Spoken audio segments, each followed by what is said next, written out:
ഓം സായിറാം. എല്ലാവരെയും സായി കൃപാവാണിയിലേക്ക് ഹൃദയം നിറഞ്ഞ് സ്വാഗതം ചെയ്യുകയാണ്.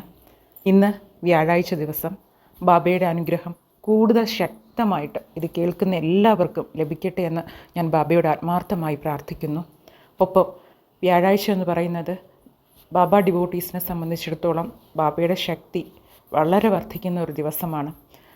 ഇന്നത്തെ ഈ ദിവസം ബാബയുടെ എല്ലാവിധ അനുഗ്രഹങ്ങളോടുകൂടി നിങ്ങൾ ആഗ്രഹിക്കുന്ന എല്ലാ കാര്യങ്ങളും നല്ല രീതിയിൽ മുന്നോട്ട് പോകട്ടെ. ഇന്നത്തെ ദിവസം നിങ്ങൾക്ക് ഒരുപാട് ബാബയുടെ അത്ഭുതങ്ങൾ കൊണ്ട് നിറഞ്ഞൊരു ദിവസമാകട്ടെ എന്ന് ആശംസിക്കുന്നു. ഇന്ന് എനിക്ക് പറയാനുള്ളത്, നമ്മളിൽ പലരും നമ്മുടെ ഓരോരോ ദുഃഖങ്ങളെക്കുറിച്ച് ആലോചിച്ച് ഇങ്ങനെ വിഷമിക്കുന്നവരായിരിക്കാം. എന്ത് ചെയ്യണമെന്നറിയാതെ സ്റ്റക്കായി നിൽക്കുന്നവരായിരിക്കാം. നമ്മുടെ ഓരോരോ ബുദ്ധിമുട്ടുകളും എങ്ങനെയാണ് തീർക്കേണ്ടത് എന്നറിയാതെ വിഷമിച്ച് ഓരോ ദിവസവും തള്ളി നീക്കുന്നവരായിരിക്കാം അല്ലേ? ബാബയോട് കരഞ്ഞു പ്രാർത്ഥിക്കുന്നവരായിരിക്കാം. ഒരു അതിശയമെങ്കിലും എൻ്റെ ഈ ഒരു പ്രോബ്ലം തീർക്കാൻ ഒരു അതിശയമെങ്കിലും ബാബ ഒന്ന് കാണിച്ചു തരുമെന്ന് ആത്മാർത്ഥമായിട്ട് പ്രാർത്ഥിക്കുന്നവരായിരിക്കാം.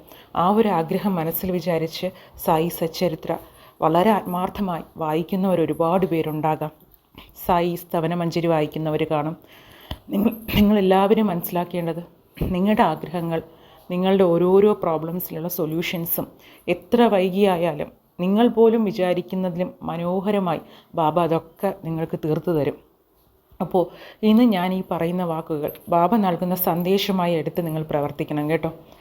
നമ്മൾ ഈ വിഷമിച്ചിരിക്കുന്ന നേരത്ത് നമ്മൾ ചെയ്യേണ്ടത്, ബാബ ഡിവോട്ടി എന്ന നമ്മൾ ഓരോരുത്തരും ചെയ്യേണ്ടത് ബാബയിൽ സർവസ്വ ശരണാഗതി പ്രാപിക്കുക എന്നുള്ളതാണ്. സറണ്ടർ ചെയ്യുക. ബാബയാണ്. നമ്മളൊന്നും ആ ഒരു ഭാരങ്ങളൊന്നും നമ്മൾ ഏറ്റെടുക്കേണ്ട കാര്യമല്ല. എല്ലാം ബാബയുടെ പാദങ്ങളിൽ നമ്മൾ സമർപ്പിക്കുക. ആ ഒരു പാദങ്ങളിൽ നമ്മുടെ എല്ലാ പ്രോബ്ലംസും ബാബയിൽ സമർപ്പിച്ച് നമ്മൾ മുക്തരാകുക. പകരം നമ്മൾ ചെയ്യേണ്ടത്, ബാബയെ നമ്മൾ സദാ സ്മരിച്ചുകൊണ്ടേയിരിക്കുക. നിങ്ങൾക്ക് ബാബയുടെ വലിയ വലിയ മന്ത്രങ്ങളോ ബാബയെ എങ്ങനെയാണ് ആരാധിക്കേണ്ടതെന്ന് അറിയേണ്ട ആവശ്യമേ ഇല്ല. ബാബ സച്ചരിത്രത്തിൽ പറയുന്നത് പോലെ വെറും സായി സായി എന്ന് ഉച്ചരിച്ചാൽ മാത്രം മതി. സായിയുടെ ഒരു പ്രസൻസ് നിങ്ങളുടെ ജീവിതത്തിലുടനീളം നിങ്ങൾക്ക് കാണാൻ സാധിക്കുമെന്നുള്ളതാണ്. അപ്പോൾ ഇന്ന് നിങ്ങൾ ചെയ്യേണ്ടത്, നിങ്ങൾ എന്ത് കാര്യത്തിനെ കുറിച്ചാണോ ആലോചിച്ച് ഇങ്ങനെ വിഷമിക്കുന്നത്, ആ കാര്യത്തെ ഇപ്പോൾ തന്നെ ഞാൻ ഈ പറയുന്ന രീതിയിൽ ബാബയുടെ തൃപ്പാദത്തിൽ സമർപ്പിക്കണം കേട്ടോ.